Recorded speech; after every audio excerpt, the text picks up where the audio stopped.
If you've ever heard of the legend of Johnny Appleseed, you may have figured out his story is just one of many tall tales akin to the likes of Paul Bunyan and his trusty sidekick Babe the Blue Ox.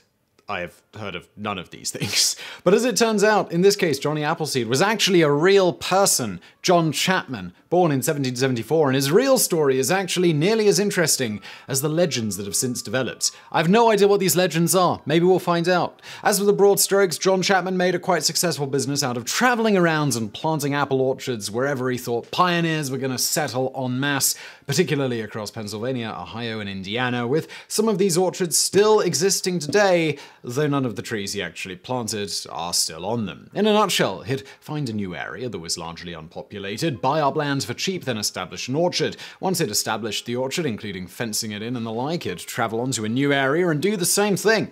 Over the course of the year, he'd then travel around, visiting each of his orchards and maintaining them as needed, as well as gathering seeds to plant new orchards. His overhead was low because he'd get the seeds for free from his orchards. He also typically ate for free most of the time, living off the land as he traveled, as well as being invited into people's homes and fed there. Although I do wonder, where did he get all the money to buy the land from? I mean, that's not going to be super low expense. At this point in history, many people actually loved to invite travelers into their homes to hear news of what was going on in the wider world and get a little entertainment from their tales on the road. I guess these were the days before the internet. As you might expect, as his fame grew, Chapman was a particularly popular house guest to have. Going back to his businesses, once the apple trees were several years old, he'd then sell shares of the trees, sometimes for money and other times for bartered goods. Perhaps increasing his popularity, he apparently was pretty lax on collecting these fees, as he didn't believe in forcing people to pay if they couldn't at a given time, and he trusted that if they could pay at some point, they would come and make good. Now, at this point, you might be wondering how some guy who just went around planting apple orchards could become so popular historically. In short, he was just the right combination of crazy combined with a good amount of generosity and apparently having a heart of gold. So, in what way did he seem crazy? Well, he went around the country like planting trees. It's a little bit weird. Well, for one, he actually really did wear a pot for a hat, though not so much as a fashion statement. It was just a convenient way to carry his food pot while simultaneously keeping the weather off of his head. Did Mr. Appleseed not have hands for carrying items? On top of this eccentric headgear, he generally could be found wearing a burlap sack for his clothing and never wore any shoes, even in winter. As one woman knew him stated, scraggly and barefoot, he's wearing a sackcloth clinched at the waist like a dress and a tin pot on his head. The man looks completely insane. Also, bit like a hippie. This got him noticed pretty quickly as he traveled about, and he was pretty easily recognizable for people who'd heard stories of him. The people of his time also thought him crazy for being a vegetarian, which was pretty much sacrilegious among the frontiersmen he was around in the various towns where he established his orchards. Not only that, he was reportedly extremely kind to all animals, even mosquitoes. He famously stopped making fires in places where mosquitoes might accidentally fly into the fire because he didn't feel his being warm justified the accidental killing of any living thing. Well, he was definitely wrong on mosquitoes. He also refused to ride a horse despite spending his life traveling. Indeed, he frequently purchased horses that were to be put down and set them free rather than let them be killed when he had the power to stop it. He also thought it was cruel to kill trees or harm any animal. On top of that, he also cared deeply for Native Americans and frequently befriended them, something also thought to be somewhat off by many Americans of his time. As to how he came to many of his rather atypical views for his era, Chapman apparently viewed himself as a missionary for God and was a member of the pacifist sect, the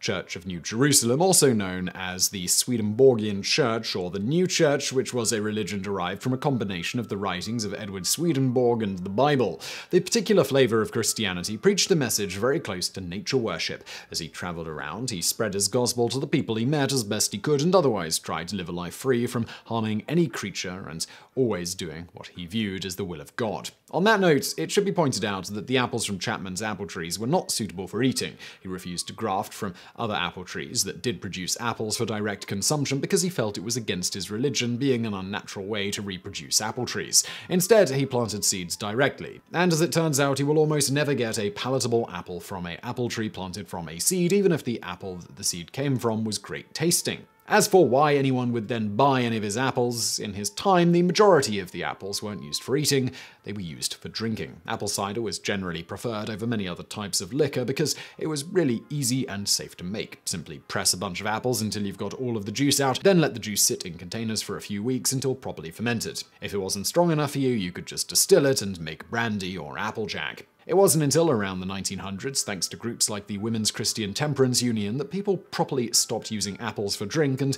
decided they should focus on the ones that tasted best for eating. At this time, the WCTU was campaigning against the evils of alcohol. Mainly tired of all the drunken men going around and abusing them and their children, many people at this time, particularly of the lower classes, drank water only when absolutely necessary. When alcohol started becoming unpopular in America at this time, apple farmers switched their tact and began promoting the apple as a food item for keeping healthy. An apple a day keeps the doctor away, and all that were the results. Going back to Mr. Appleseed, add it all up, and we have a man uncommonly kind-hearted, couldn't hurt a fly, travelled about most of his life, so great entertainment for those he encountered, extremely quirky for his era in a harmless way, and who provided tasty alcohol, so well, no wonder he was a legend in his own time. All good things must come to an end, however, and Chapman ultimately passed away on March the 18th of 1845 at the age of around 70. His obituary appeared in the Fort Wayne Sentinel on March the 22nd and stated, "On the same day in this neighborhood, at an advanced age, Mr. John Chapman, better known as Johnny Appleseed." The deceased was well known throughout this region by his eccentricity and the strange garb he usually wore. He followed the occupation of a nurseryman and has been a regular visitor here upwards of 10 years. He was a native of Pennsylvania, we understand, but his home, if home he had for some years past, was in the neighborhood of Cleveland, Ohio, where he had relatives living. He is supposed to have considerable property, yet denied himself almost the common necessities of life, not so much perhaps for avarice as from his peculiar notions on religious subjects.